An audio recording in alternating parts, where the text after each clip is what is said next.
सहकार केंद्र असो, तुम्ही वेगवेगळे नवीन प्रयोग करून काही चांगल्यातले चांगले मोठे प्रस्ताव आमच्याकडे पाठवा।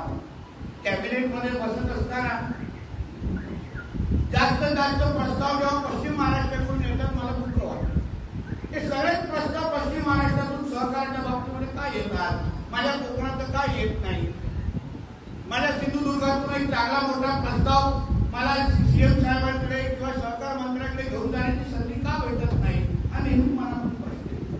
आम्ही नुसतं बघत असतो की बाबा पश्चिम महाराष्ट्राचा प्रस्ताव आला लगेच त्याला मान्यता मिळाली, उत्तर महाराष्ट्राचा आला लगेच त्याला मान्यता मिळाली, पण आपल्या कोकणाचा कधी येणार हा विचार माझ्या मनात आहे। म्हणून प्रमोदजी असेल आणि दिलीपजी असेल सगळ्याच लोकांना मी सांगतो, आपण सरकारच्या पहिल्या 10 महिन्याच्या कालावधीमध्ये आहोत, अजून 4.5 वर्ष सरकारची दायित्व आहे आणि म्हणून या 4-4.5 वर्षामध्ये माझी अपेक्षा आहे की तुम्ही मोठ्यातला मोठा प्रस्ताव आमच्याकडे पाठवा आणि मान्य करून देण्याची जबाबदारी ही तुमच्या नितेश राणेची असेल। आज